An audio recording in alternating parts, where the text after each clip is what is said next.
Bien, nous allons aujourd'hui donc commencer l'étude de l'évangile de Matthieu dans la perspective hébraïque que nous avons dit. La dernière fois, nous avons fait une introduction générale à l'évangile de Matthieu et nous avons placé le problème justement dans sa perspective hébraïque.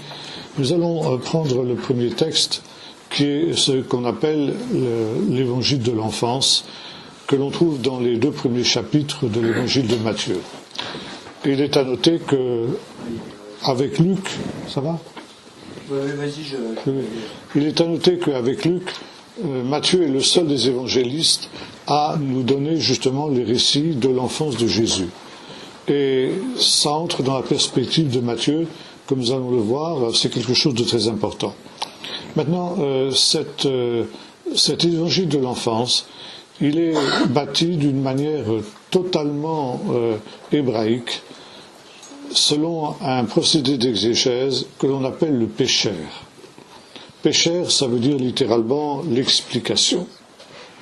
On trouve ce genre littéraire notamment à Qumran. Il est très très répandu et on a des pécharim, c'est-à-dire des commentaires, des explications, commentaires aussi on peut dire, des commentaires d'un certain nombre de livres prophétiques, de la Genèse par exemple, de Nahum, du prophète Nahum, du prophète Habakkuk.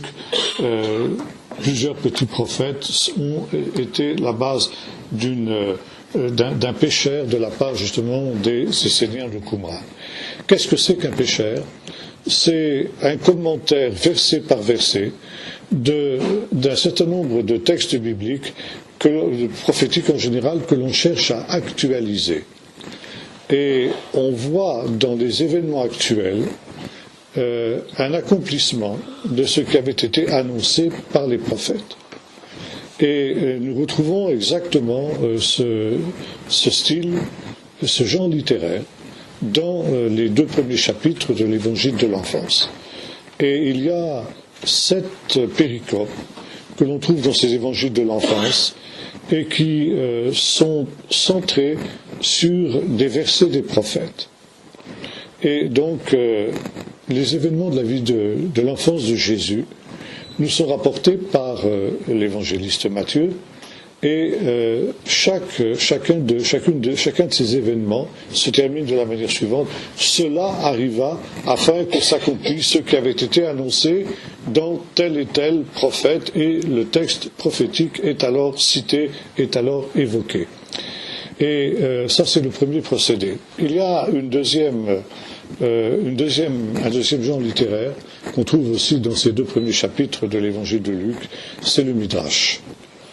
Le Midrash, c'est une technique de lecture, de l'écriture, qui, comme son nom l'indique, l'hydroche en hébreu, ça veut dire creuser, sonder, éprouver.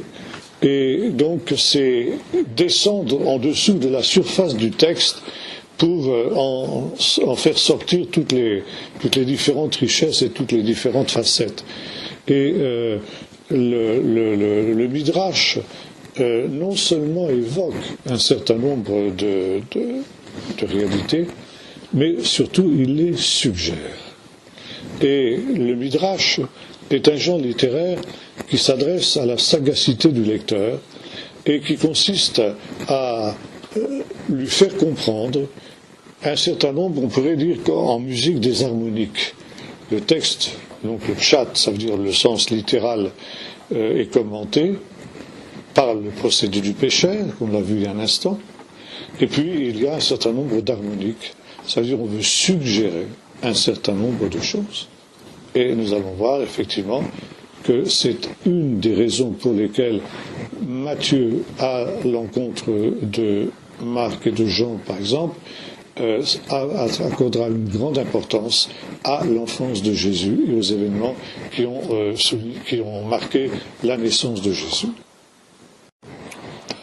L'évangile de Matthieu commence par, donc je veux dire, les six péricopes qui sont évoqués dans ces 2 textes. La première, c'est la généalogie. Chapitre 1, versets 1 à 12.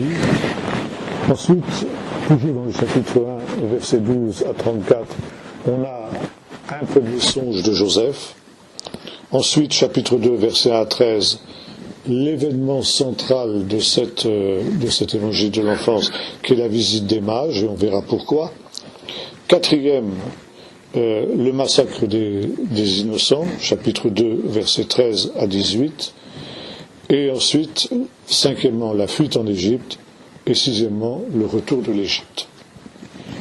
Et chacun de ces incidents de la vie de Jésus, de l'enfance de Jésus, sont illustrés par une prophétie biblique que les événements en question réalisent et accomplissent selon ce que nous dit l'évangéliste Matthieu.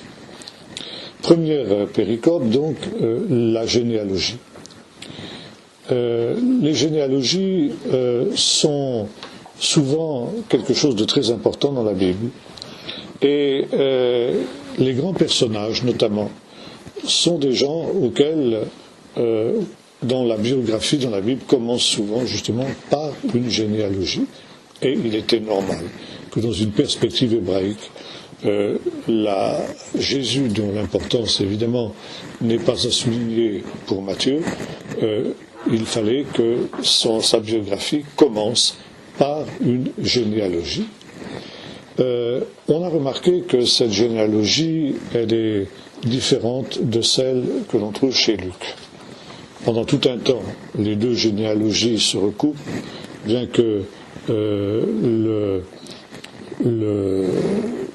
la généalogie de Matthieu commence par Abraham, tandis que celle de Luc elle remonte à l'envers, ça veut dire on remonte chez Luc depuis Joseph jusqu'à Adam. Et là, il y a des divergences. Il y a des divergences entre les deux généalogies. Cela, bien sûr, a posé de nombreux problèmes aux commentateurs. Et pendant tout un temps, on a cru que ces généalogies étaient finalement l'une, la généalogie de Joseph, celle de Matthieu, tandis que Luc nous rapportait la généalogie de Marie. Cette hypothèse n'est plus guère tenue aujourd'hui par que quelques commentateurs, mais elle a pratiquement été abandonnée par tous les exégètes sérieux, ne serait-ce que parce que s'il est vrai que Joseph était de la maison de David, Marie ne l'était pas. Marie était cousine d'Élisabeth, laquelle était fille d'Aaron, donc descendante de la tribu de Lévi. Et il est probable que Marie elle-même était aussi descendante de la tribu de Lévi. D'autre part, Nazareth, on le sait depuis quelques années maintenant, était une ville dans laquelle il y avait des prêtres. Et l'on a découvert, datant du IVe siècle de notre ère, dans les fouilles qui ont été faites à Césarée-Maritime ces dernières années, on a redécouvert une stèle dans laquelle étaient mentionnées les principales villes où se trouvaient des prêtres depuis finalement le début du retour de l'exil. Et Nazareth, petite bourgade sans importance, est citée parmi ces villes dans lesquelles il y avait une communauté de prêtres. Donc il est fort probable que Marie ait été elle-même d'une lignée sacerdotale. Ce qui est tout à fait intéressant parce que Jésus, on le sait, combine dans sa vocation de Messie, d'une part, le fait d'être un Messie davidique, un Messie royal, mais aussi, comme nous le disons dans l'Épître aux Hébreux, un Messie sacerdotal. Donc il avait par son père adoptif, il entre dans la lignée de David, et de fait, l'importance de Joseph, c'est justement qu'il va donner son nom à Jésus, il va l'adopter donc comme son propre fils, et ce faisant, c'est lui, Joseph, qui fait entrer Jésus dans la lignée davidique. Et nous verrons tout à l'heure que, notamment, l'ange, quand il lui apparaît dans son songe, l'interpelle en ces termes, Joseph, fils de David. Et donc, c'est l'époque, on voit ça dans Luc, qui complète un petit peu ce que Matthieu nous dit ici, que dans ce temps-là, donc, avait eu lieu l'édit d'Auguste qui ordonnait le recensement de toute la terre, et chacun devait se faire inscrire, se faire recenser dans sa propre ville, et par conséquent, Joseph, qui habitait Nazareth, où il avait connu Marie vraisemblablement, est obligé de se rendre à Bethléem pour le recensement prescrit par l'empereur, parce que, nous dit l'évangéliste Luc, il appartient à la maison et à la famille de David. Et plus tard, Jésus donc sera considéré comme le fils de Joseph, et de ce fait, il entrera dans la lignée davidique, et ce faisant, ses prétentions messianiques seront parfaitement légitimées, parce que s'il n'était pas de la famille de David, évidemment, il ne pourrait pas prétendre être le Messie. Maintenant, ce qui est intéressant, on arrive à cette opposition entre les deux généalogies, celle de Matthieu et celle de Luc. Donc, nous avons vu que l'hypothèse qui avait été celle de la plupart des commentateurs jusqu'à il y a quelques dizaines d'années maintenant, à savoir qu'il y avait la généalogie de Joseph d'une part et celle de Marie d'autre part ne tient pas, pour les raisons que nous avons dites. Alors comment expliquer justement cette différence entre ces deux généalogies? En fait, c'est un père de l'Église qui s'appelle Jules l'Africain, qui vivait au IIe siècle, qui nous donne la clé de l'énigme. Jules l'Africain était un homme qui était encore proche de l'époque de la naissance de Jésus, IIe siècle, on n'est pas encore très loin, et surtout qui connaissait bien la famille de Jésus. Et l'on sait, par les sources patristiques notamment, que la famille de Jésus, la famille de Marie et de Joseph, avait continué à vivre à Nazareth au moins jusqu'à la période de l'empereur Dioclétien. Et au moment de la grande persécution contre les chrétiens qui avait donc été déclenchée par cet empereur, une des dernières grandes persécutions qui avait précédé donc l'édit de tolérance de Constantin, le Dioclétien avait fait arrêter tous les descendants de la famille de David, et notamment il avait fait arrêter les descendants de Jésus qui se trouvaient, enfin les descendants de la famille de Jésus qui se trouvaient à Nazareth. Et les sources nous disent que finalement Dioclétien a fait relâcher ces gens parce qu'il a vu que c'était des simples ouvriers qui n'avaient aucune prétention messianique, aucune intention de mener une révolte quelle qu'elle soit contre les Romains. Il avait notamment noté leurs mains calleuses, de telle sorte que finalement il les avait relâchés. Mais cela nous montre qu'il y avait cette famille qui d'ailleurs avait exhibé à ce moment-là, selon toujours les sources, les charrues que Jésus avait lui-même fabriquées quand il était dans l'atelier du charpentier.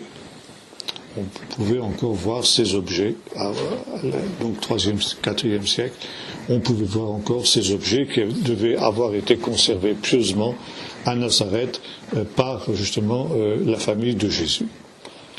Et Jules l'Africain nous dit que le problème de ces deux généalogies, c'est que, en ce qui concerne Joseph, il y avait un problème de lévirat. Qu'est-ce que c'était que le lévirat?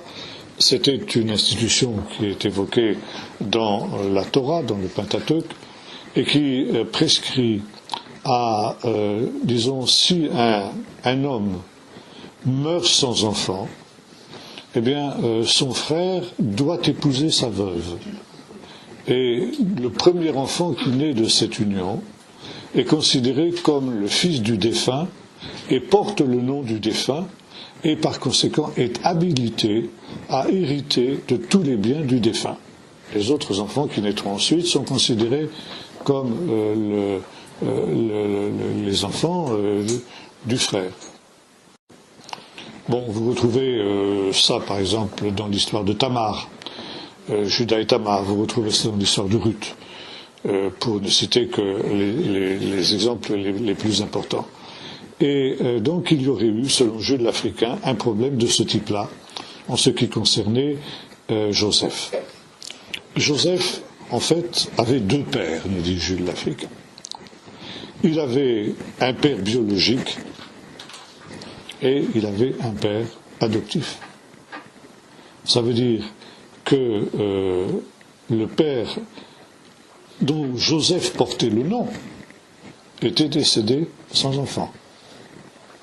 Et par conséquent, le frère du défunt avait épousé celle qui devait devenir sa mère, et par conséquent, biologiquement, il était le fils de son frère, de son frère, et qui avait donc remplacé ainsi le défunt. Si bien qu'une des généalogies suit la lignée du père biologique, c'est-à-dire du frère cadet, et l'autre généalogie suit la généalogie du père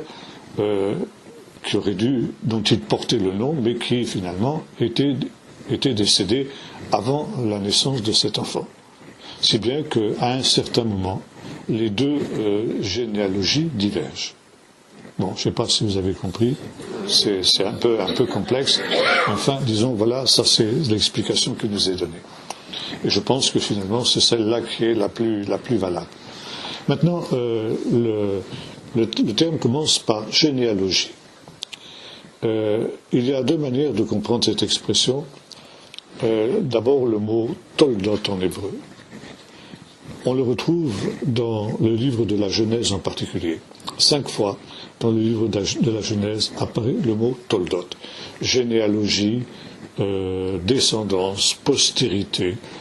Ce sont des mots par lesquels on traduit en général cette expression toldot. On peut aussi comprendre cette expression d'une manière un peu différente. Ça peut aussi signifier l'histoire. Non seulement l'origine, mais également l'histoire.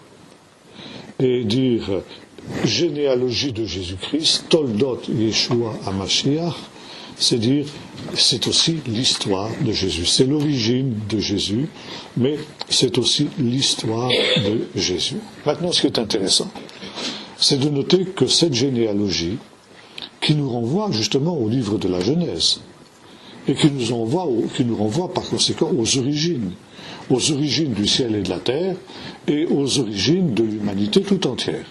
Mais, contrairement à Luc, Matthieu, qui est un auteur juif, et non pas, disons, universel, comme c'était le cas de Luc, qui va faire remonter la généalogie de Jésus jusqu'à Adam, mais pour Matthieu le juif, la généalogie de Jésus, elle commence avec l'histoire d'Israël, elle commence avec Abraham. Abraham, le père de la nation. Et dans cette généalogie de Jésus, c'est toute l'histoire du peuple d'Israël qui passe en revue. Et là, donc, il y a une manière de résumer cette généalogie qui est assez particulière. Quand on compare cette généalogie de Matthieu avec les généalogies auxquelles il se réfère dans l'Écriture, nous constatons que Matthieu omet certains chaînons. C'est tout à fait possible aussi de trouver ça dans d'autres généalogies, parce que le mot ben en hébreu, que l'on traduit en général par fils, peut aussi signifier descendant d'eux. Donc, pas forcément à la première génération, mais à la deuxième, voire même à la troisième, ou même la quatrième génération. Donc, ici, nous avons une recombinaison, on peut dire, des généalogies de l'Écriture. Et pourquoi Matthieu a-t-il agi de cette manière?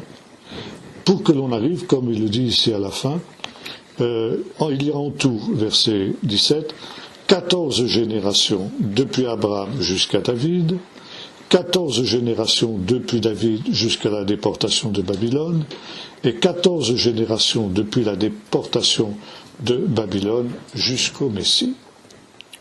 Donc 3 séries de 14 générations. 14, c'est comme on le sait, 2 fois 7, 7 étant le chiffre sacré, le chiffre de la plénitude, le chiffre de la perfection. Et ces 3 séries de 14 générations, eh bien, nous renvoient à ce qui est finalement la plénitude de l'histoire d'Israël, et aussi à la plénitude des temps.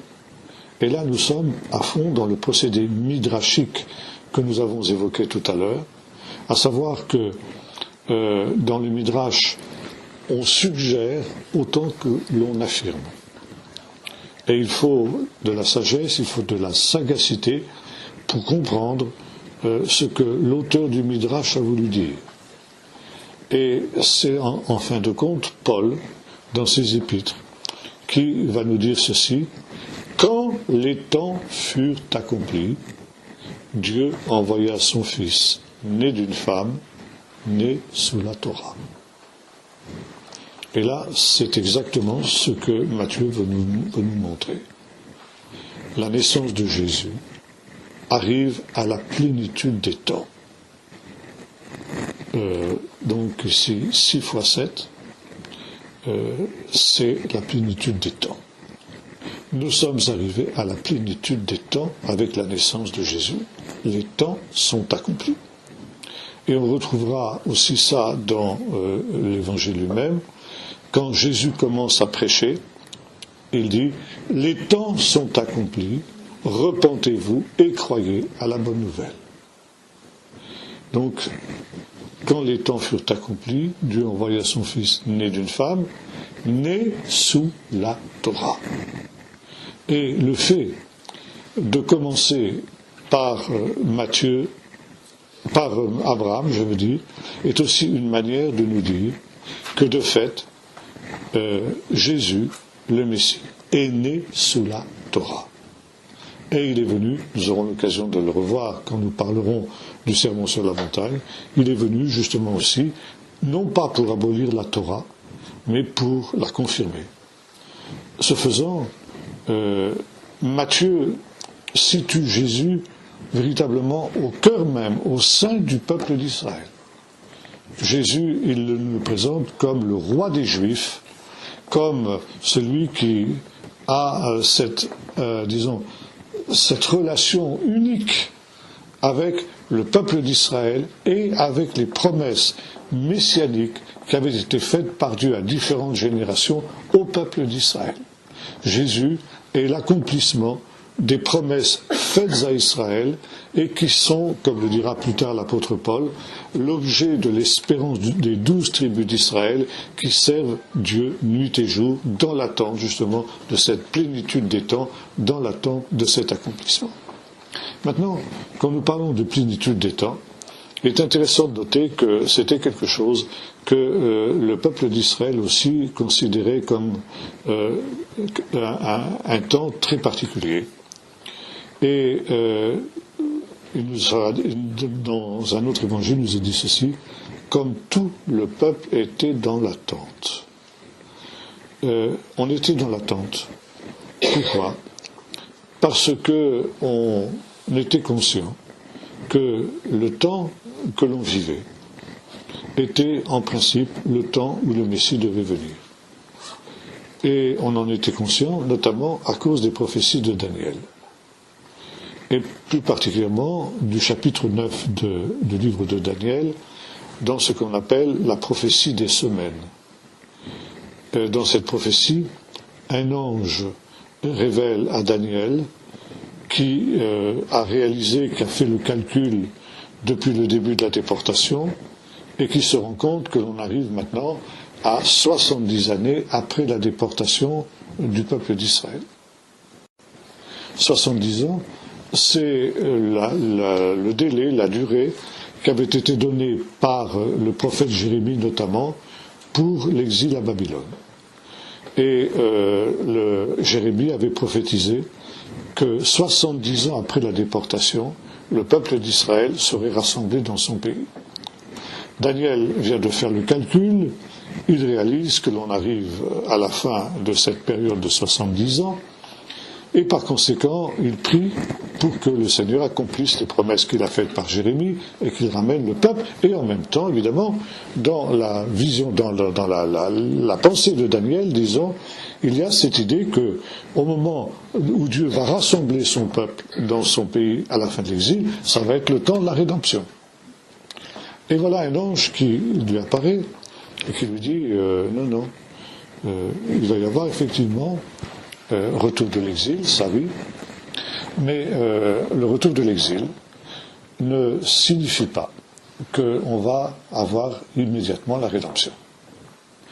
Et il faut comprendre ce qui a été révélé à Jérémie, les 70 années, non pas comme 70 années, mais comme 70 semaines d'années, ça veut dire 490 ans.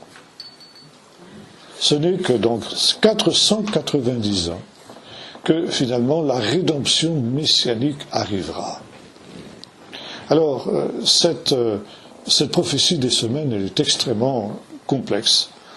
Et pour, disons, l'appliquer d'une manière précise, c'est pratiquement impossible, en tout cas dans la manière dont elle est rédigée aujourd'hui. Il y a différents problèmes aussi de traduction, de tout ça, bon, c'est très complexe. Mais disons, on se rend compte que, quelles que soient les difficultés que l'on a à faire coïncider les différents détails qui nous sont donnés dans cette prophétie avec les événements historiques connus, il n'en demeure pas moins vrai que le thème de cette période, la fin de ces 70 semaines d'année, donc de ces 490 ans, aboutit grosso modo à la fin de l'époque du deuxième temple, c'est-à-dire grosso modo au moment de la venue de Jésus.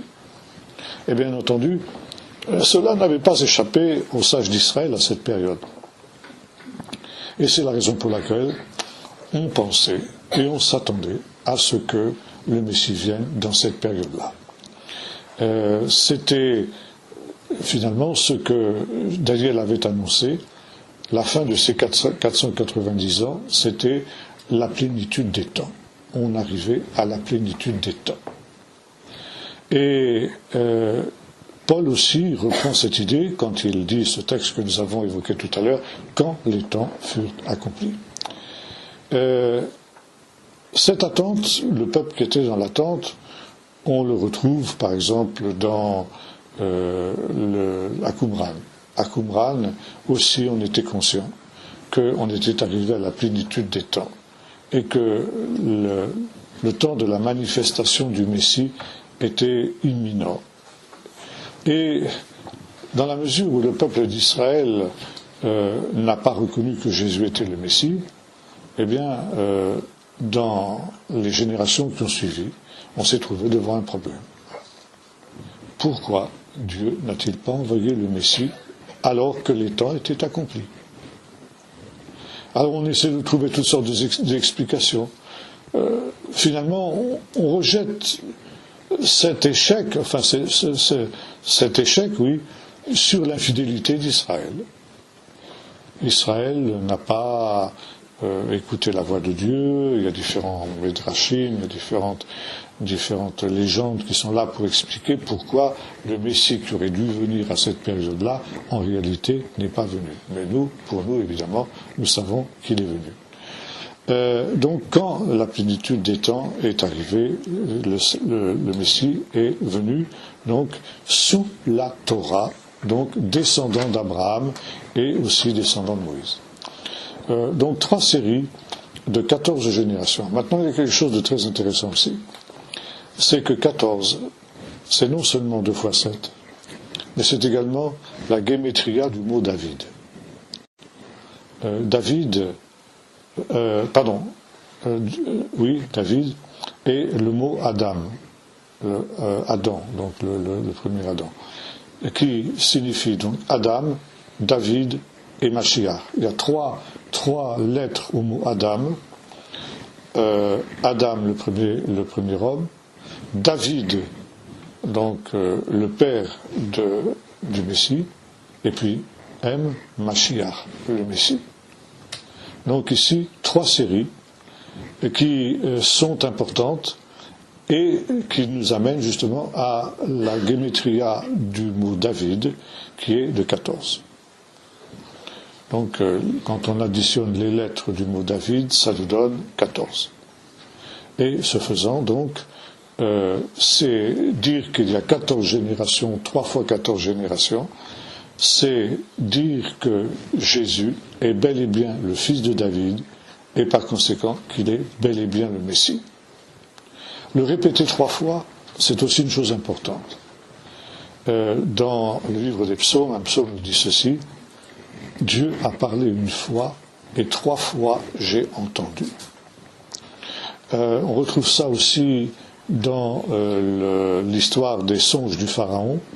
Vous savez, l'histoire des vaches maigres et des vaches grasses, l'histoire des épis maigres et des épis gras. Et Joseph, quand il explique le songe au Pharaon, déclare ceci: si le Seigneur a donné le même songe à 2 reprises sous 2 manières différentes, c'est parce que la chose est arrêtée de par l'Éternel, la chose est sûre. Répéter, quand le Seigneur répète 2 et 3 fois les mêmes choses, ça veut dire que cette réalité est certaine. Et par conséquent, 3 séries de 14 générations, eh bien, c'est confirmer qu'on ne peut pas discuter la messianité de Jésus. Et dès le départ, donc dès le début de son évangile, Matthieu nous présente Jésus comme le Messie d'Israël, celui qui avait été promis et qui par conséquent est l'accomplissement des espérances d'Israël. Et tout le propos de son évangile va être de faire prendre conscience au peuple d'Israël que Jésus est bel et bien le Messie qu'il attendait. Donc ça, c'est en gros le propos des généalogies. Maintenant, nous passons au deuxième point, le songe de Joseph. Donc, voici comment arriva la naissance de Jésus. Marie, sa mère, était fiancée à Joseph. Avant leur union, elle se trouva enceinte par l'action du Saint-Esprit. Joseph, son époux, qui était un homme de bien et qui ne voulait pas la diffamer, se proposa de rompre secrètement avec elle. Bon, ça, il faut comprendre un petit peu aussi les tenants et les aboutissants de cette situation-là. Il faut savoir que dans la culture de la Judée de l'époque, le peuple juif, le mariage avait en quelque sorte 2 étapes. Ce qu'on appelait Irusim et ce qu'on appelait Nisuim. Irusim, ça se traduit par fiançailles, Nisuim, ça se traduit par mariage. En fait, les 2 phases de cette évolution étaient un mariage. Et ce que nous traduisons par fiançailles était déjà considéré comme un mariage. Quand un jeune homme et une jeune fille étaient officiellement fiancés, c'est comme s'ils étaient mariés. La seule différence entre Irusim et Nisuim, c'est qu'au moment des Irusim, il n'y avait pas de cohabitation. Après le Nisuim, il y avait évidemment cohabitation. Et si, pour une raison ou pour une autre, les Irusim, donc les fiançailles, devaient être rompues, eh bien, c'était considéré comme un véritable divorce. Et par conséquent, va se trouver cette situation où Joseph et Marie sont officiellement fiancés, donc ils sont dans cette période des Irusim, et puis Marie se trouve enceinte.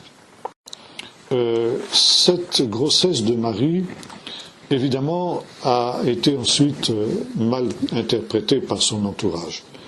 Et on voit dans la tradition juive ultérieure, on le voit déjà dans l'évangile, par exemple l'évangile de Jean, où à plusieurs reprises Jésus est qualifié par ses adversaires de mamzer, comme on dit en hébreu. Ça veut dire de bâtard, d'un enfant qui a été conçu hors mariage. Et logiquement, dans la tradition juive, et selon ce qui nous est dit dans la Torah, un mamzer est exclu de la communauté d'Israël. Et jusqu'à aujourd'hui, donc, c'est le cas. Donc l'idée que Jésus est un mamzer, c'est-à-dire un enfant illégitime, eh bien, c'est quelque chose qui est déjà dans le Nouveau Testament, et notamment ces adversaires diront, nous ne sommes pas des enfants illégitimes, nous sommes des enfants d'Abraham. Sous-entendu, le problème c'est que toi tu es un enfant illégitime. Donc cette grossesse de Marie avait fait problème. Et notamment dans la littérature polémique juive que l'on trouve ultérieurement, on retrouve cette accusation de Mamzerut, on dit en hébreu. Et il y a dans le Talmud, et surtout dans un écrit du Moyen-Âge, que l'on appelle le Toldot Yeshu, c'est-à-dire l'histoire de Jésus, qui est un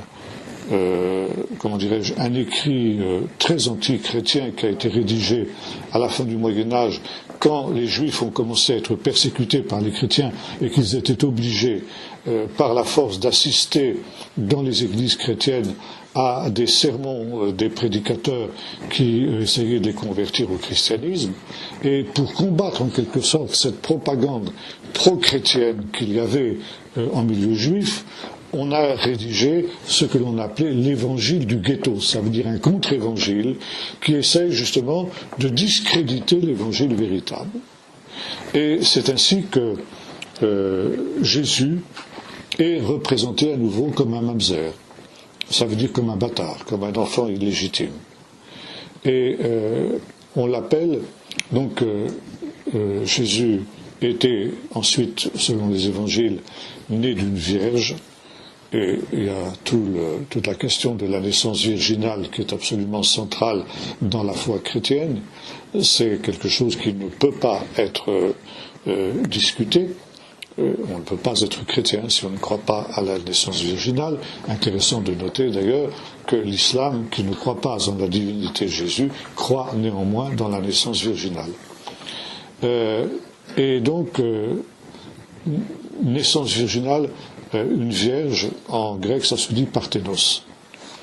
Donc, Jésus, fils de la Vierge, Yesu, Ios, parthénos, en grec. Et dans le Toldot Yeshu, cet évangile du ghetto, cet évangile apocryphe, pourrait-on dire, Jésus est appelé, on a transformé un petit peu le mot parthénos, Jésus, Yeshu, on dit en hébreu, on ne dit pas Yeshua. Dans les textes polémiques, on emploie le mot Yeshu, je vais vous expliquer pourquoi dans un instant. Yeshu ben Pandéra. Pandéra, parthénos. Bon. Et pourquoi ben Pandéra? Qui est ce Pandéra? Eh bien, selon le Toldot, c'est un soldat romain qui aurait mis enceinte Marie.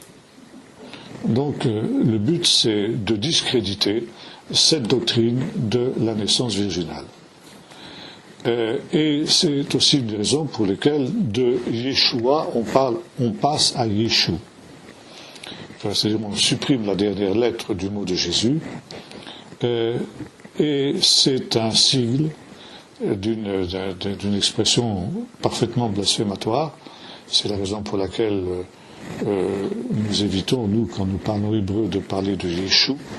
On emploie toujours le mot Yeshua, parce que c'est l'anagramme de l'expression suivante, Yimashmo Vezichro, ce qui signifie que son nom et son souvenir soient retranchés. Donc ici, on est au cœur de la polémique antichrétienne qui marquera justement la fin du Moyen-Âge et dont on trouve encore les traces aujourd'hui et qui donc part de cette idée donc que Marie se trouve enceinte hors mariage. Et néanmoins, Joseph, lui, n'est pas dupe, il comprend.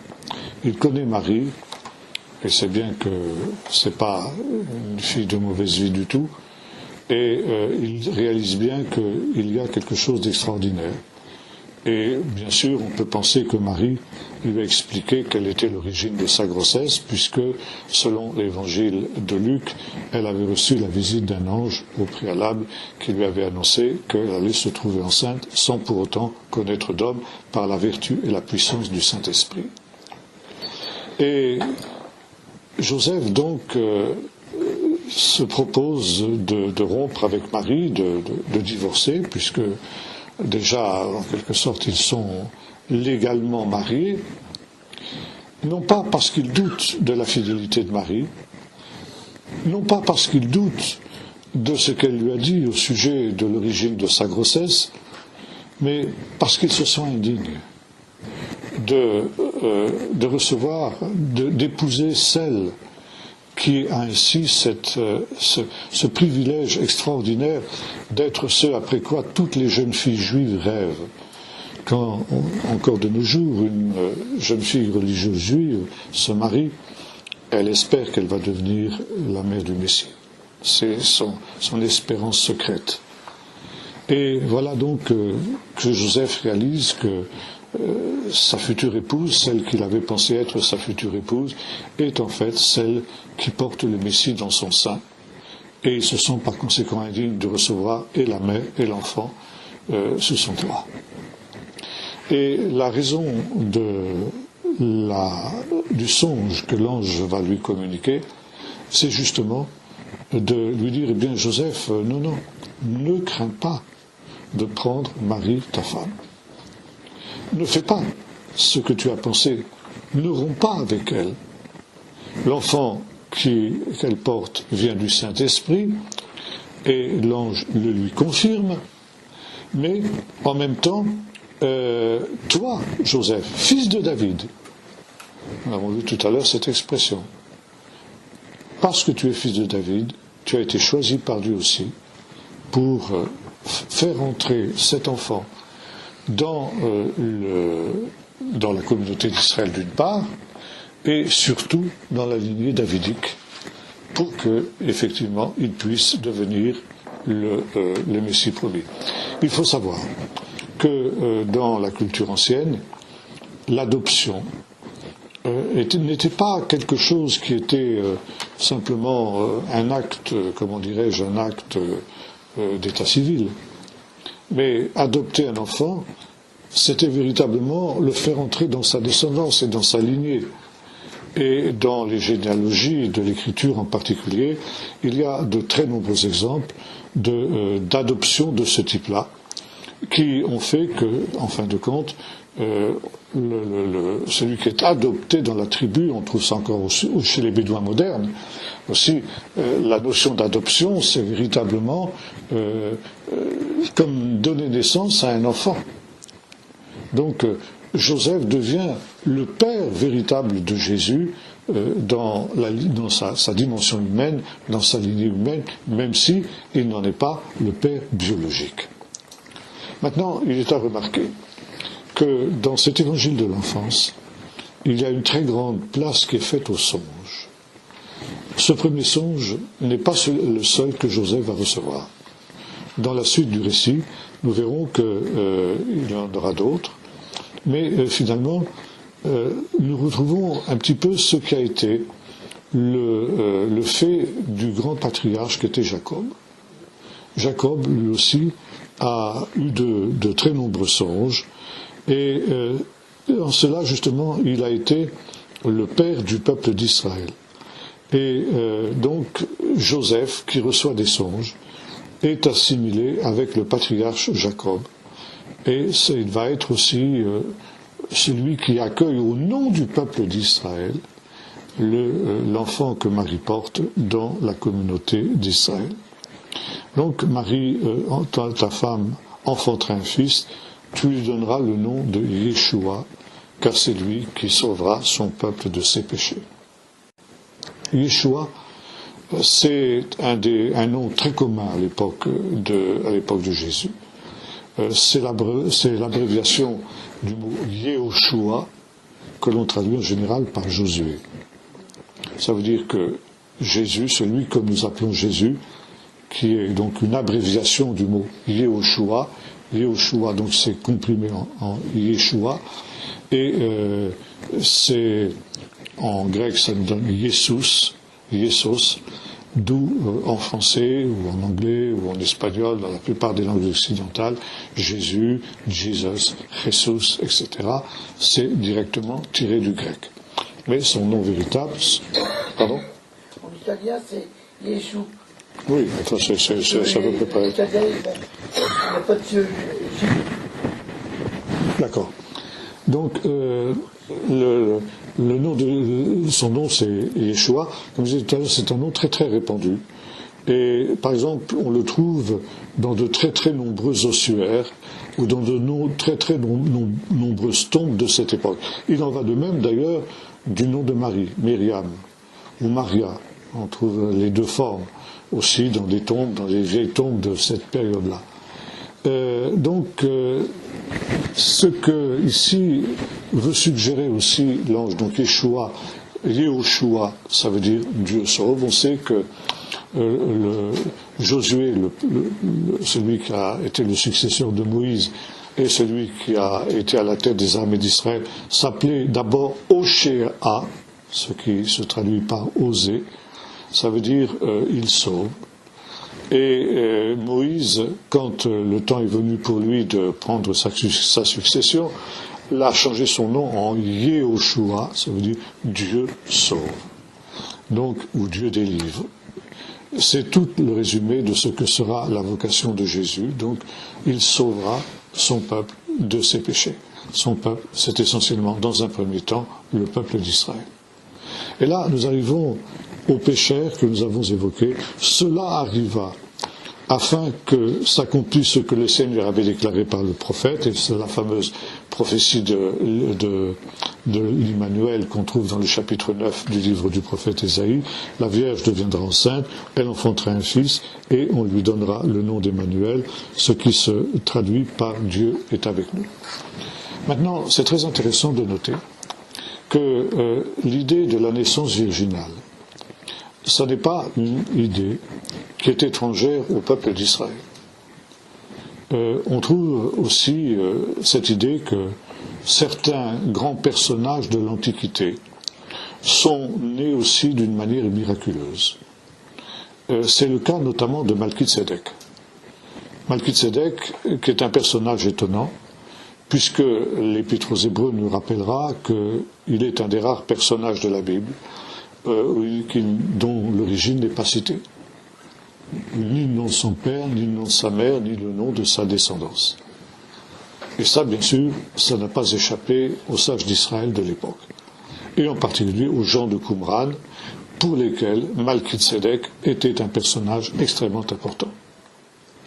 Et on conclut que puisque la Bible ne nous donne aucune généalogie de Malkitsédek, que puisque la Bible ne nous donne ni le nom de son père ni le nom de sa mère, c'est qu'il n'en a pas. Et que finalement, il est né d'une manière miraculeuse, qu'il est né par un procédé de naissance virginale. D'autres midrashim attribuent aussi ce même privilège au père de Noé, Lémech, qui lui aussi serait né d'une manière miraculeuse par une intervention du Saint-Esprit, naissance virginale. Maintenant, le texte que Matthieu nous cite ici a aussi été basé, et une des bases sur lesquelles le peuple d'Israël s'est appuyé pour annoncer que, puisque des grands personnages de l'Antiquité sont nés miraculeusement, la naissance du Messie aussi serait une naissance miraculeuse et serait par conséquent une naissance virginale.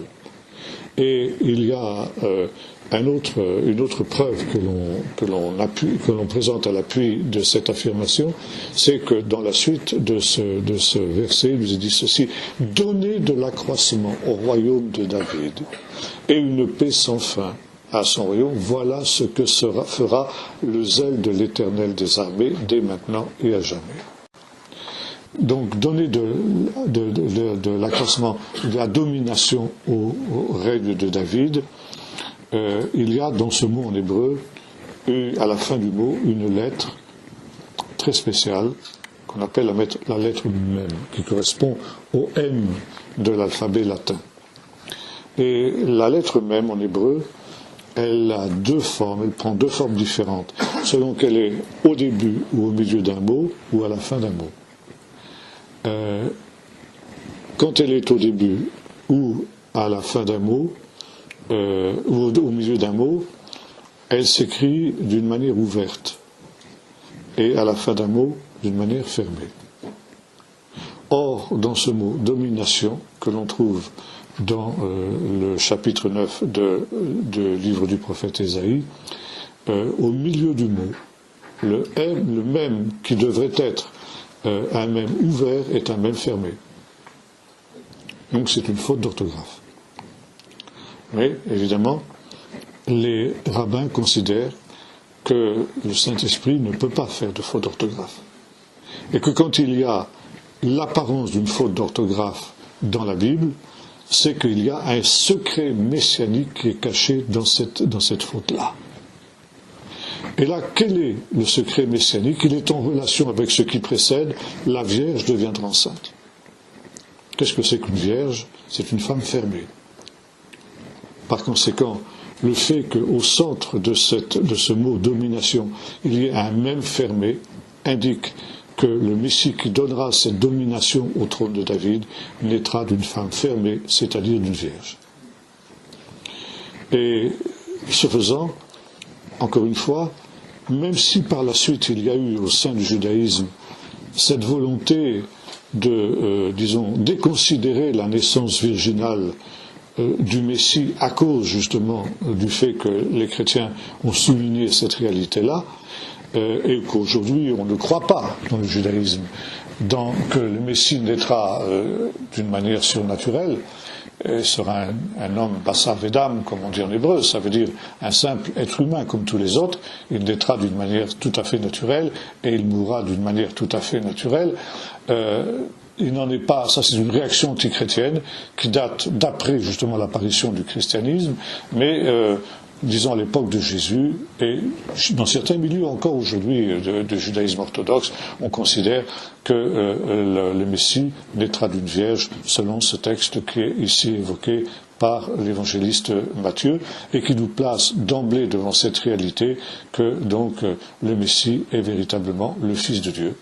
Ça veut dire qu'il est né d'une manière surnaturelle par l'intervention du Saint-Esprit, et ça, évidemment, c'est essentiel pour la foi chrétienne.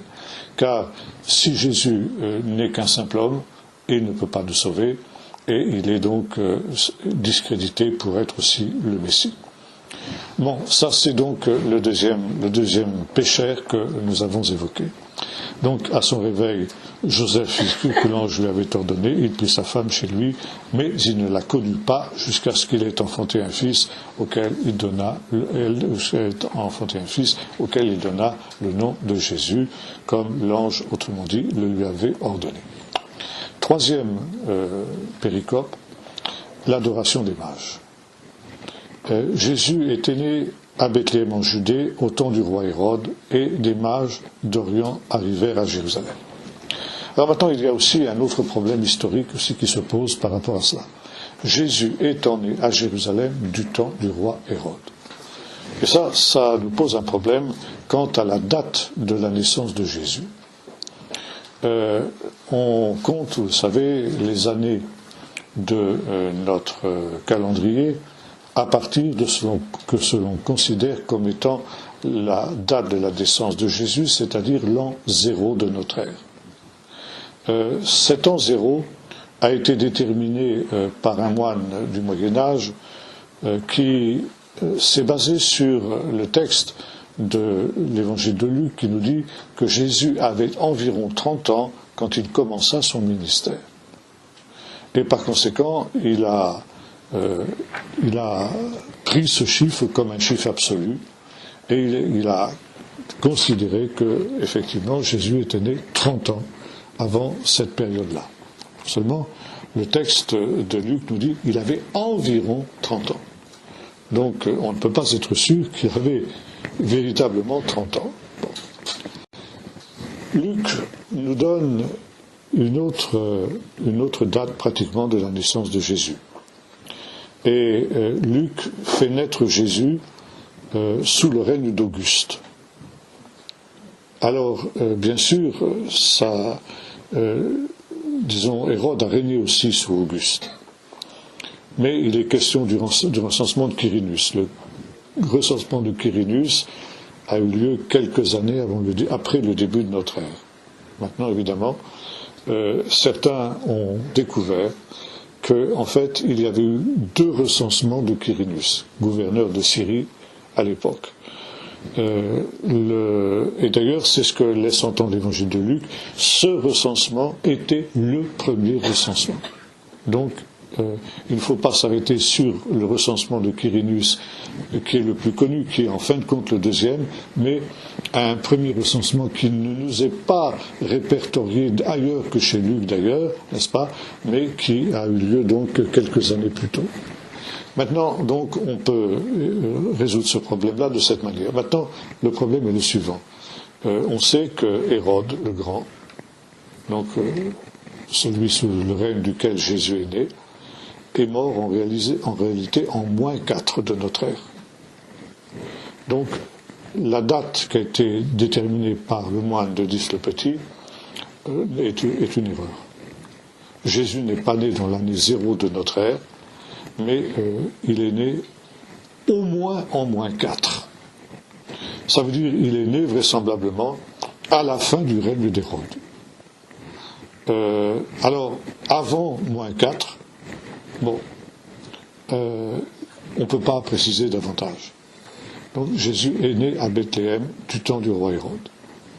À Bethléem, bien que, encore une fois, ses parents aient été originaires de Nazareth, et nous avons vu comment l'évangéliste Luc nous explique pourquoi Jésus est né à Bethléem et non pas à Nazareth à cause de ce fameux recensement de Quirinus ordonné par l'empereur Auguste qui donc venait en quelque sorte peu de temps avant de prendre ses fonctions. Et voilà donc arrivent à Jérusalem des mages qui viennent d'Orient. Qui sont ces mages? Alors là, faisons table rase du folklore noëlesque auquel nous sommes habitués.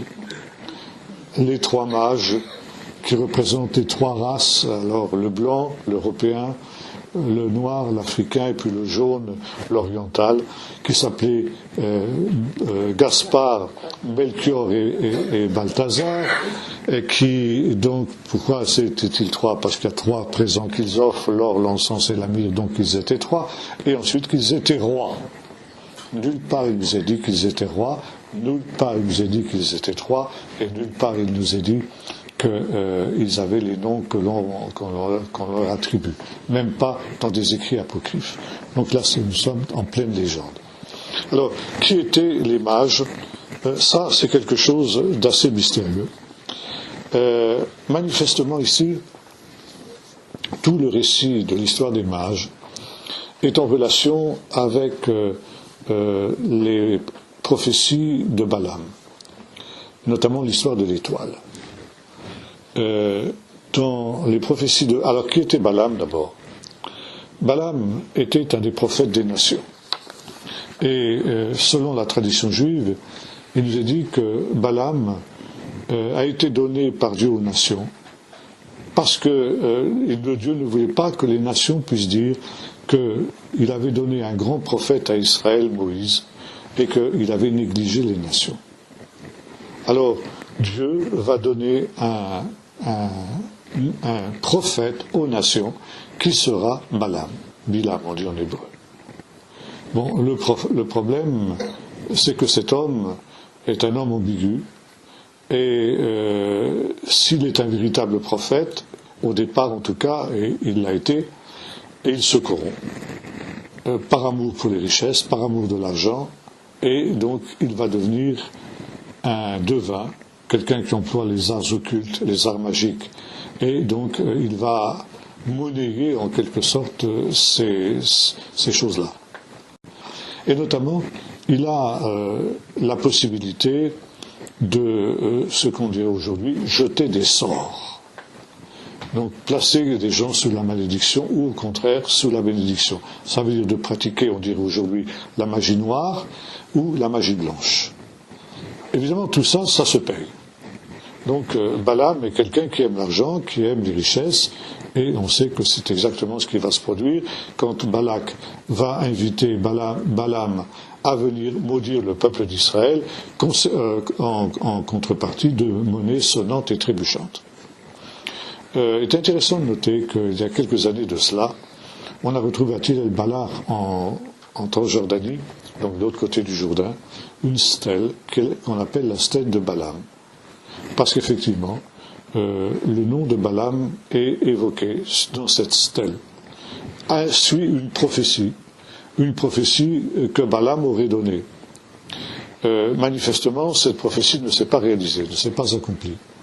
Mais la découverte de cette stèle est intéressante à deux niveaux. D'abord, parce qu'elle nous confirme que Balaam est bel et bien un personnage historique.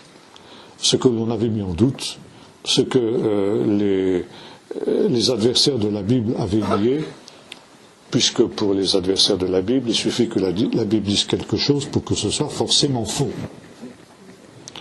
Or, aujourd'hui, on sait que Balaam était bel et bien un personnage historique. Deuxièmement, qu'il était un faux prophète, puisque la prophétie qui est évoquée dans ce texte-là ne s'est pas accomplie. Le problème de Balaam est finalement celui qu'on retrouvera avec Saül ou qu'on retrouvera avec des gens de ce type-là. Ça veut dire que quand on fait des grandes expériences spirituelles avec Dieu, et que l'on est habitué au surnaturel de Dieu, si l'on ne veille pas, eh bien, la limite entre le surnaturel de Dieu et le surnaturel du diable est très ténue. Et si l'on ne marche pas avec Dieu, on passe la frontière sans même s'en rendre compte. Ce qui ne veut pas dire que de temps en temps, il ne peut pas y avoir aussi des surgissements du surnaturel de Dieu dans la vie de celui qui s'est éloigné de Dieu. Et l'on sait que ce sera aussi ce qui se passera avec Saül. Saül, qui après l'onction qu'il a reçue de la part de Samuel, va être rempli de l'Esprit de Dieu. De telle sorte qu'on dit, Saül n'est-il pas lui aussi au nombre des prophètes?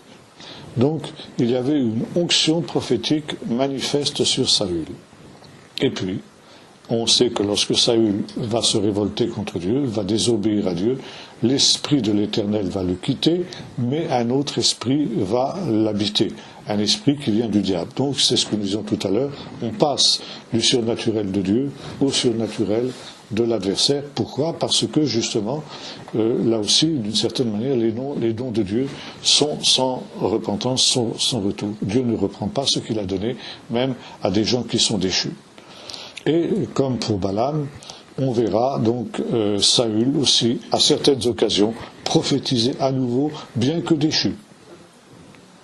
Et il y a des surgissements donc de l'Esprit de Dieu dans la vie de ces faux prophètes déchus, qui sont à la fois des vrais prophètes et des faux prophètes. Et dans le chapitre 22 et suivant du livre des Nombres, nous retrouvons exactement ce phénomène en ce qui concerne Balaam. Balaam va être amené à d'abord essayer d'employer des pratiques occultes pour jeter le sort que Balak lui a demandé sur Israël, donc des autels avec des taureaux sacrifiés, etc. Et il est question donc de pratiques occultes qui sont en relation avec ça, vraisemblablement l'examen des entrailles des animaux, qui était quelque chose de très répandu dans la magie des peuples anciens. Et donc, Dieu a changé la malédiction en bénédiction, et il nous a dit que la dernière fois, la dernière tentative que Balaam va faire pour maudire Israël, eh bien, il nous a dit, comme Balaam se rendait compte que Dieu ne voulait pas maudire Israël, mais le bénir, il n'alla pas comme les autres fois au-devant des pratiques occultes, mais l'Esprit du Seigneur vint sur lui et il se mit à prophétiser. Et la prophétie qui dit ceci, je le vois, mais pas maintenant, je le contemple, mais ce n'est pas pour tout de suite, un astre sort de Jacob et perce les flancs de Moab et d'Édom. Un astre sort de Jacob. Et cette idée d'un astre, qui est en relation aussi avec les pratiques occultes, qui étaient celles de Balaam, à savoir l'astrologie. Non seulement il y avait l'examen des entrailles des animaux, mais il y avait aussi l'astrologie qui remonte à la plus haute antiquité, et notamment chez les peuples de Babylone. Les Babyloniens étaient des experts en astrologie. Donc ils observaient les astres, non pas pour des raisons scientifiques comme les astronomes modernes, mais pour des raisons occultes, pour en tirer des présages, comme nos modernes astrologues sont persuadés que la position des astres au moment de la naissance d'une personne détermine un certain nombre d'éléments de sa vie, de sa destinée.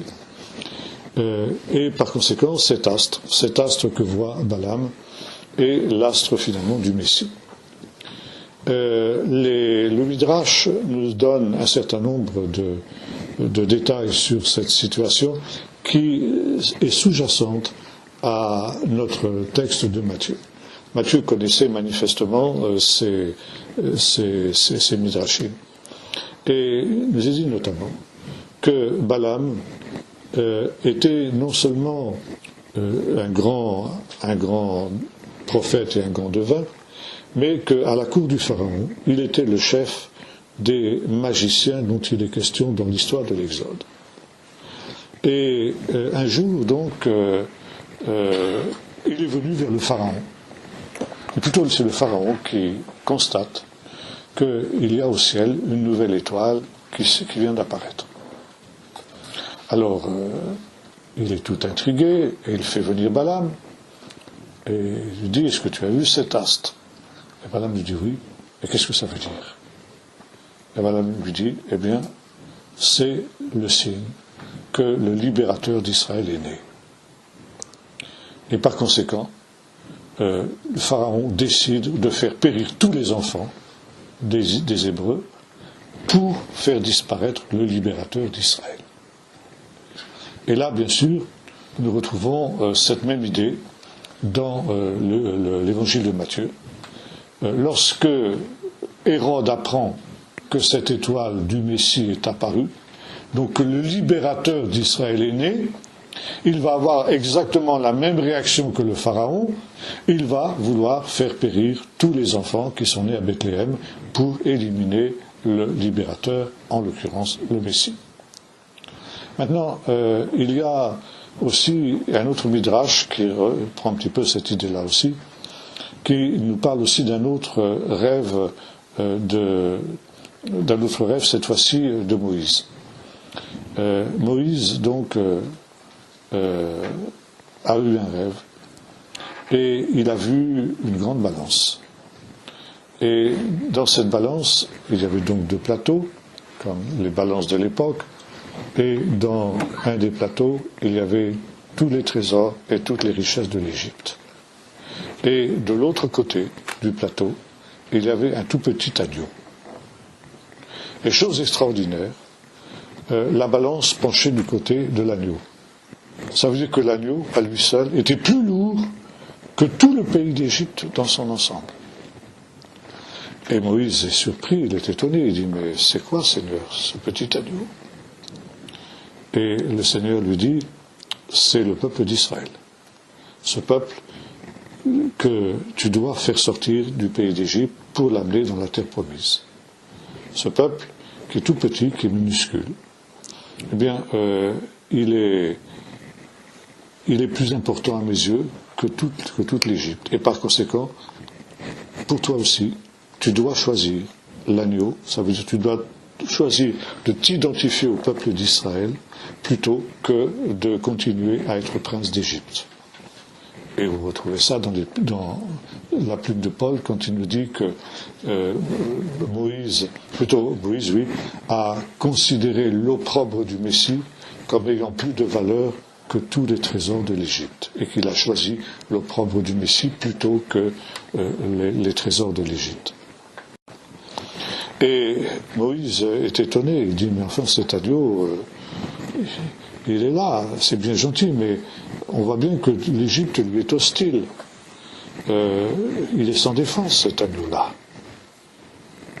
Tu ne pourrais pas lui donner quelques moyens de défense? Et il dit: ben oui, pourquoi pas, effectivement. Est-ce que tu veux que je lui donne des griffes et des dents, comme un lion? Et non, sûrement pas. Non, un agneau avec des griffes et des dents, enfin, ça s'est jamais vu, quoi. C'est pas envisageable. Est-ce que tu veux que je lui donne du venin comme un serpent? Oh, ben alors là, sûrement pas. Alors là, c'est horrible. Eh bien, Alors, je peux rien faire d'autre, dit Dieu. Et Moïse dit, ben non. Alors, il prend l'agneau dans ses bras, et il dit, eh bien, c'est moi qui serai sa défense, qui serai le défenseur du peuple d'Israël. Et donc, Moïse va sortir avec le peuple d'Israël du pays d'Égypte de cette manière-là. Et ces deux midrashim, nous les retrouvons ici dans l'évangile de Matthieu. Donc, le premier, je l'évoquais tout à l'heure, il y a un astre nouveau qui apparaît donc au firmament et qui est vu par des mages. Qui sont les mages? Eh bien, ce sont les descendants de Balaam. Balaam est appelé aussi un mage. C'est le cas dans la stèle de Balaam que nous avons évoquée. Il est le père de tous les mages. Alors, ces mages, ils avaient recueilli la tradition qui est remontée à leur ancêtre, et notamment cette fameuse prophétie qui se trouve dans le livre des Nombres, au chapitre 24, un astre sort de Jacob et donc apparaît au firmament. Et d'où était-il originaire? Alors, il y a deux hypothèses possibles. La première, c'est qu'il venait de Babylonie. La Babylonie étant le centre des arts magiques de l'époque, on l'a vu tout à l'heure, et notamment de l'astrologie. Donc, il est tout à fait possible et envisageable qu'il soit originaire de là, d'autant plus que, n'en déplaise au Midrash que nous évoquions tout à l'heure, le Balaam historique était originaire de cette région-là, selon ce que nous dit le texte du livre des Nombres lui-même. Donc, il y a de fortes chances pour que ces gens venaient de Babylonie. Ils venaient de l'Orient. Et l'astre était apparu en Orient. C'est très intéressant aussi, l'Orient. L'Orient, c'est le pays, c'est la direction dans laquelle on se tourne toujours, dans une vision d'espérance. C'est là que se lève le soleil, c'est là que se lèvent les astres, et c'est le pays d'où on vient toujours. L'Éden, il est situé à l'Orient. Quand, après le déluge, les rescapés du déluge se mettent en route, c'est vers l'Orient qu'ils se dirigent, et par conséquent, l'étoile de la naissance de Jésus est née en Orient. Donc, ça c'est la première hypothèse. Deuxième hypothèse, il y avait aussi des arts occultes et des mages, des confréries de mages qui existaient dans le sud de la péninsule arabique, dans ce qui correspond aujourd'hui au Yémen. Et les trésors que les mages ont amenés à Jésus, notamment l'encens et la myrrhe, sont des productions typiques de ce que l'on appelait à cette époque-là l'Arabie heureuse. Alors c'est une deuxième hypothèse, les mages auraient pu éventuellement aussi venir de l'Arabie heureuse, c'est-à-dire du Yémen. Bon, il est difficile de trancher entre les deux hypothèses, peut-être venaient-ils des deux endroits, on ne peut pas savoir exactement, puisque évidemment le texte biblique ne le dit pas. Maintenant, il est intéressant de noter aussi que cette idée d'une étoile qui devait annoncer la venue du Messie, nous la retrouvons dans la tradition juive aussi. À Qumran, par exemple. Qumran, où les Esséniens avaient une prétention charismatique et ils pensaient qu'il y avait dans leur réflexion, dans leur spéculation, une dimension prophétique. Joseph Fabius nous rappelle ça, et notamment ils faisaient leur prière le matin au lever du soleil tourné vers l'est également. Et on a trouvé à Qumran l'horoscope du Messie, car les Esséniens pratiquaient aussi l'astrologie et ils étaient aussi d'une certaine manière les héritiers de tous ces gens-là qui, vraiment, le peuple juif n'avait pas toujours pris au sérieux ces avertissements du Seigneur de ne pas pratiquer l'astrologie, et il y avait certains milieux qui la pratiquaient. Et on a à Qumran un véritable horoscope du Messie qui nous le présente comme David l'était, ça veut dire comme un personnage qui était roux. Alors, je ne sais pas si c'était comme ça pour Jésus, peu importe. En tout cas, c'était ce qu'il croyait. Et puis on retrouvera beaucoup plus tard au IIe siècle après Jésus-Christ, au milieu du IIe siècle, au moment de la deuxième révolte juive contre les Romains, un faux messie qui va surgir et qui se nomme Bar Kuziva. Et le prophète, enfin celui qui est le prophète de ce messie, qui est Rabbi Akiva, un des plus grands rabbins de cette période-là, va changer son nom en Bar Korba. Kochav, de Kochav en hébreu, c'est de l'araméen, et ça signifie le fils de l'étoile. Bar Korba a frappé des monnaies pendant le court règne qui a été le sien, 3 ans, un peu plus de 3 ans, et avec les différentes années de ce qu'il appelle la rédemption d'Israël. Alors vous savez qu'on n'a pas le droit de représenter de figures humaines dans le judaïsme, et notamment sur les monnaies. Les monnaies juives ne portaient aucune trace de figure humaine.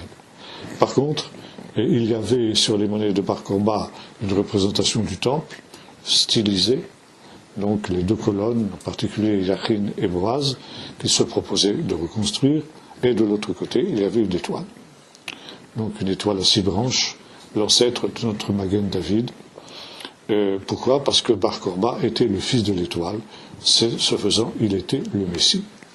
Donc l'idée que le Messie devait apparaître et être représenté par une étoile nouvelle qui devait apparaître au firmament, c'est quelque chose que nous trouvons dans toute la tradition juive. Maintenant, quelle était la nature de cette étoile ? Alors ça, on a beaucoup spéculé sur cette question. Est-ce que c'était véritablement l'apparition d'une étoile nouvelle, auquel cas il se serait agi d'une supernova, ça veut dire d'une étoile naine qui arrive en fin de sa vie et qui soudain éclate dans un dernier champ du cygne, si j'ose dire, et qui par conséquent peut apparaître d'une manière tout à fait nouvelle. On peut soudain voir apparaître des étoiles qu'on ne connaissait pas, mais qui vont avoir une durée de vie extrêmement courte. Bon, cette étoile, il semblerait qu'elle se déplace, qu'elle conduise les mages jusqu'au lieu où se trouve l'enfant. Bon, c'est très mystérieux. Alors, est-ce que c'était plutôt une planète ou une étoile qui voyageait dans les différentes constellations jusqu'au moment où elle arrive donc au-dessus de Bethléem? Bien, bref, il y a de nombreuses hypothèses. Aucune, personnellement, ne m'a convaincu jusqu'alors. Laissons le problème en suspens. En tout cas, il y a eu un phénomène astronomique particulier qui est apparu à cette période, et ce phénomène aussi nous est évoqué dans des sources, aussi bien des sources patristiques que des sources juives, sans que l'on précise exactement la nature scientifique de ce phénomène. Donc ici, ces mages qui attendaient l'accomplissement de la prophétie de Balaam, et qui attendaient donc aussi, ce faisant, la rédemption d'Israël, décident de se rendre en Judée, puisque pour eux, l'apparition de cette étoile, comme ça avait été le cas pour Moïse, pour Balaam aussi en Égypte, eh bien, est apparue. Donc, l'apparition de l'étoile en Égypte prouvait que Moïse était né, et l'apparition de l'étoile en Babylonie ou au Yémen a été le signe que le roi des Juifs était né. Et voilà donc ces mages qui arrivent à Jérusalem, et naïvement, eh bien, ils vont s'imaginer que s'il y a un roi qui est né, eh bien, ça ne peut être que dans un palais royal. Donc le palais d'Hérode à Jérusalem. Et là, évidemment, ils font en toute bonne foi et en toute bonne conscience la plus grande gaffe qu'ils auraient pu faire. Ils arrivent devant celui qui, évidemment, est un véritable paranoïaque. Hérode le Grand, il faudrait retracer toute sa carrière, ça nous entraînerait trop loin, mais c'était un homme qui était un usurpateur. Et là aussi, il y a une prophétie qui était en voie d'accomplissement, et qui aussi était une des raisons pour lesquelles le peuple était dans l'attente à cette période-là. C'est que depuis la révolte des Maccabées en 165 avant Jésus-Christ, il y avait eu une lignée de rois qui avaient repris le pouvoir en Judée, et qui étaient évidemment des rois juifs, qu'on appelait les Asmonéens. Et Hérode était un non-juif, un arabe, un iduméen. qui, au moment où les Romains avaient essayé de s'emparer de la Judée, avait lié son sort avec les Romains. Et c'était l'époque où les Iduméens, c'est-à-dire descendants des Dômes, les Édomites, si vous voulez, avaient été contraints par un des rois hasmonéens à se convertir au judaïsme, si bien qu'officiellement, Hérode était juif. Il l'était évidemment très très superficiellement. Il était beaucoup plus romain que juif. Et les Romains, donc, l'avaient utilisé pour établir un protectorat sur la Judée. Et c'est ainsi que Hérode avait éliminé les rois hasmonéens, ainsi que leurs descendants, et il s'était fait proclamer par les Romains roi de Judée. Mais c'était un usurpateur. Et de ce fait, il n'a jamais été reconnu par les Juifs pieux comme étant le roi légitime d'Israël, mais bel et bien comme un suppôt des Romains. Et ce faisant, Hérode a été donc dans une situation toujours extrêmement précaire. Son trône était très précaire, son pouvoir était très précaire, et il ne régnait que par la terreur. Et il ne vivait que dans une terreur permanente d'un coup d'État qui le renverserait. Il a éliminé donc tous ses rivaux potentiels, les Hasmonéens, on l'a vu, et jusqu'à ses propres enfants. Il a eu de très nombreux enfants, et il en a fait assassiner de très très nombreux, parce qu'il est soupçonné à tort de comploter contre lui pour le renverser. À tel point qu'Auguste disait de lui, il vaut mieux être le cochon d'Hérode que son fils. Alors vous comprenez bien que Hérode, qui vivait dans cette terreur permanente d'une rivalité, quand il a vu les mages débarquer chez lui en disant « Où est le roi des Juifs ?», eh bien, il a été pris de panique, comme le dit le texte. Tout Jérusalem, Hérode fut troublé, et tout Jérusalem avec lui, ça veut dire tout l'establishment qui était autour d'Hérode. Maintenant, cette réalité accomplissait aussi une prophétie qu'on trouve dans le chapitre 49 du livre de la Genèse, où il nous est dit ceci, que c'est la prophétie que Jacob mourant donne à ses 12 fils. Il prophétise sur l'avenir de ses 12 fils. Et sur Juda, il dit ceci, le sceptre ne s'éloignera pas de Juda, ni le bâton du commandement d'entre ses épaules, jusqu'à ce que vienne le Shiloh et que les peuples lui obéissent. Le Shiloh, c'est une expression très étrange. C'est ce qu'on appelle en exégèse un apax legomenon, c'est-à-dire une expression qui n'apparaît qu'une seule fois dans la Bible, et nulle part ailleurs, même pas en dehors de la Bible. Si bien que quand on trouve une expression de ce type-là, c'est très difficile de la comprendre et de la traduire. Mais disons, pour couper court, la plupart des commentateurs pensent que c'est un des noms du Messie, Shiloh. Ça peut venir de Shiloach, c'est-à-dire l'envoyé de Dieu, ou bien Shiloh, ça veut dire celui auquel on offre des présents. Et là, nous voyons que c'est exactement l'interprétation qu'en donne Matthieu dans ce texte. Et donc le Shiloh, le Messie ne viendra que lorsque le bâton du commandement, ça veut dire la royauté, échappera à la tribu de Juda. Et de fait, Hérode est le roi qui met fin à la lignée des rois de Juda. Il est le premier qui n'est pas un roi de Juda, et c'est sous son règne, comme le souligne Matthieu, que le Messie naît, le Shiloh naît. Et le Shiloh, donc, ça peut se traduire aussi par celui auquel on offre des présents. Et il y a des textes, notamment le prophète Ésaïe et dans les psaumes, qui nous disent que les rois de l'Orient apporteront des présents à celui qu'il faut craindre. Et en quelque sorte, les mages sont ceux qui accomplissent cette prophétie. Et ils amènent des présents à celui auquel on offre des présents, Shiloh, des présents, des dons pour lui. Et ce psaume, qui est le psaume 72, si ma mémoire est bonne, qui annonce que les rois viendront en offrir des présents, et la raison pour laquelle on a considéré que les mages étaient des rois, ce qui d'ailleurs n'est pas dans le texte. Bon, je vais m'arrêter là. On reviendra sur cette question la prochaine fois. Et on va avoir un petit temps de questions avant de clôturer. Je voulais vous demander sur l'aspect du Midrash de Matthieu, sur la naissance et ensuite la fuite en Égypte. Quand on compare le texte de Matthieu et le texte de Luc, il semblerait qu'il y a des grosses contradictions. Par rapport à la fuite en Égypte de Bethléem, le retour ensuite à Nazareth d'une ville qui vont s'installer, et dans Luc il dit que c'est leur ville, et dans Luc il est dit qu'ils vont accomplir la circoncision à l'âge de 8 jours, la purification à l'âge de 40 jours. Donc il semblerait que ça se contredit. Alors non, pas vraiment, parce que finalement les deux évangélistes nous parlent de choses différentes.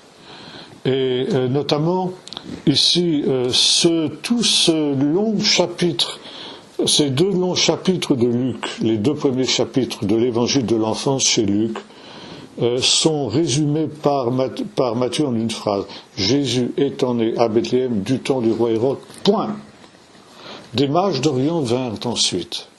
Or, on pense que entre la naissance de Jésus et l'adoration des mages, il y a quelques années qui se sont passées, et que la fuite en Égypte a eu lieu après. Et qu'entre-temps, il nous est dit que donc Jésus est né, selon Luc, dans ce qu'on appelle une hôtellerie, mais en fait, il faut traduire par un caravansérail. C'est pas un hôtel 4 étoiles comme on l'imagine aujourd'hui. Hein. Et donc, quand les mages viennent adorer Jésus, ils le trouvent à Bethléem dans une maison. Donc, il semble que Marie et Joseph s'étaient installés à Bethléem et ils avaient l'intention de rester à Bethléem. Et donc, ils avaient trouvé une maison, soit une maison qu'ils avaient louée, soit une maison qu'ils avaient achetée. Donc, l'étoile s'arrêta sur la maison dans laquelle se trouvait l'enfant. Donc Jésus devait avoir, à ce moment-là, 3-4 ans par là, quoi. Et c'est après, donc, qu'il va descendre en Égypte pour les raisons qui nous sont évoquées par la suite. De Bethléem, il monte à Jérusalem pour concision et... De Bethléem, il monte à Bethléem pour la circoncision, mais ça, c'est dans les jours qui suivent la naissance, puisque la circoncision doit avoir lieu, logiquement, 8 jours après la naissance de l'enfant. Alors, Anne d'abord, je crois qu'Anne avait d'abord levé la main. Et moi, je me posais la question par rapport à Melchisédek. Est-ce que ça n'a pas été une figure de Jésus? Oui, bien sûr, c'est ce que dit l'Épître aux Hébreux. Et c'est la raison pour laquelle la Qumran aussi est considérée comme une image du Messie à venir. D'où l'idée de la naissance virginale, puisque le Messie aussi naîtra d'une vierge. Est-ce que ça ne peut pas être une apparition, comme par exemple quand Jésus, quand on pense que Abraham a mangé avec Jésus. Avec l'ange de l'Alliance. Oui. En fait. L'ange de l'Éternel, oui. On ne sait pas. C'est pareil. Oui, c'est tout à fait possible, c'est tout à fait envisageable. Et oui, il y a sur la personne de Melchisédek de très nombreux midrashim, parce qu'il est véritablement un personnage mystérieux. Je n'ai pas très bien compris comment deux frères pouvaient avoir deux généalogies différentes. Ils n'avaient pas la même mère, alors. Alors, si vous voulez, Joseph avait un père biologique qui avait épousé la veuve de son frère aîné, parce que le frère aîné était mort sans enfant. Et selon la Torah, le frère cadet doit épouser la veuve, et le premier enfant qui naît de cette union est considéré comme le fils du défunt. Si bien que Joseph avait un père biologique, qui était donc le deuxième époux de sa mère, et il avait un père,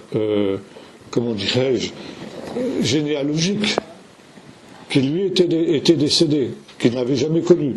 Mais ils n'étaient pas frères de sang. Ils étaient frères de sang, bien sûr que si. C'était la condition, justement, pour qu'il y ait cette union. Ils ont la même généalogie. Pardon ? S'ils ont le même sang, ils ont les mêmes ancêtres. Ben oui, oui, mais attention, non, pas du tout, justement. parce que si vous voulez, le premier, il est donc issu d'une lignée, tandis que le second, il a une autre lignée. C'est des demi-frères, oui. Bon, enfin, c'est un problème complexe, c'est vrai. Sinon, sur le plan de l'étoile, Oui. Verlan moins 1, moins 2, mais on peut le voir sur un planétarium. Il y a eu un phénomène assez étonnant, c'est-à-dire qu'il y a eu effectivement les planètes Saturne, Vénus, Jupiter qui se sont rencontrées avec Régulus. Et on peut le voir facilement sur un planétarium. Ouais. Ça a duré sur plusieurs mois, ouais. Et ça donnait une rencontre, on le voit très bien, et ça donnait une rencontre d'un astre qui n'existe pas, c'est ça. Et qui est le fruit de cette proximité des autres, qui devait être effectivement extrêmement... C'est possible, c'est tout à fait possible. En tout cas, les sources de l'époque évoquent des phénomènes astronomiques qui ont été observés à cette époque-là. On le voit facilement. Oui, c'est ça, oui. Oui. Le chiasme est une structure assez répandue au sein des versets. Est-ce que ça se trouve également dans la structure d'un livre? Ce serait un moyen, comme vous le disiez tout à l'heure, parce que Dieu répète 2 fois, par 3 fois la même chose, de réaffirmer, puisque l'évangile de Matthieu commence sur une montagne et finit sur une montagne. Oui. Au début, donc, on parle d'Emmanuel, et il finit avec... je suis avec vous tous les jours jusqu'à la fin du monde. Les romages, bien sûr. Plus bien sûr. Bien sûr. Bien sûr. Ça pourrait être un moyen midrashique pour Matthieu. Mais tout à fait. Vous voulez savoir pourquoi la parole parle si peu de la vie de Joseph après dans la vie. Mais on pense que Joseph est décédé relativement vite et que Jésus est devenu donc très rapidement soutien de famille jusqu'à l'âge de 30 ans quand il a donc quitté le foyer familial. Mais de fait, Joseph n'est évoqué, disons, d'une manière assez approfondie que là. Autrement, Jésus, dans les autres évangiles, est parfois appelé le fils de Joseph, sans qu'on sache trop qui était ce Joseph et d'où il venait, quoi. Ouais, je voulais juste te demander si tu pouvais un peu expliquer la notion des deux piliers du temple, Yachim et Boaz, que tu as évoqué tout à l'heure en parlant de Bar Korba. Oui, c'était simplement le symbole qui était sur les monnaies qu'il avait frappées. Oui, non mais je veux dire, le temple, les 2 piliers. Oui. On donne un nom, on donne un pilier Yachim et Boaz. Oui. Pourquoi c'est... Il est établi et sur lui est la force. C'est la signification de ces 2 mots. C'était une indication de ce qu'était la vocation du temple. Tout à l'heure, vous avez parlé des 490 ans. Oui. Les semaines d'année. Oui. Et je vous ai écouté aussi, je crois que c'est même ici, sur les 490 jours qui séparent l'Annonciation et la naissance. Exact, ça c'est chez Luc. Voilà, est-ce que vous pourriez expliquer rapidement? Alors c'est un midrash de Luc, ça, cette fois-ci, qui consiste justement à nous dire aussi ce que Matthieu nous dit d'une autre manière, à savoir que quand les temps sont accomplis, donc Dieu envoie son fils né d'une femme née sous la Torah. Et donc dire que il y a donc depuis l'annonciation à Zacharie jusqu'à la fin de l'évangile, jusqu'à la circoncision, il y a 490 jours, c'est dire qu'effectivement on est aussi dans la plénitude des temps.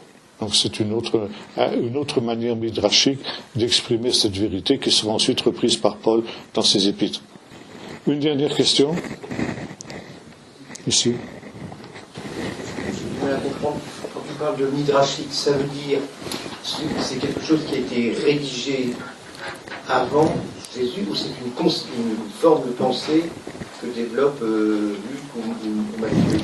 Le midrash, c'est un procédé d'exégèse juive qui existait déjà bien avant Jésus, bien avant le Nouveau Testament, qui consiste donc à creuser sous le texte. L'hydroche, ça veut dire creuser en hébreu. Donc midrash, c'est le fait de creuser. Et donc de creuser le texte pour en faire sortir les sens cachés, quoi, ce qui n'est pas visible, disons d'une manière, à un premier regard. Donc il faut de la sagacité, il faut de la sagesse pour essayer de comprendre ce qui est dit par allusion. Le midrash dit autant par ce qu'il suggère que par ce qu'il dit. Vous voyez ? Et c'est ça, finalement, le Midrash. Et on trouve ça, évidemment, dans le Nouveau Testament, parce que le Nouveau Testament est un livre juif. Et automatiquement, les auteurs du Nouveau Testament employaient ce type d'exégèse. Bien, on va s'arrêter là pour ce soir. Merci.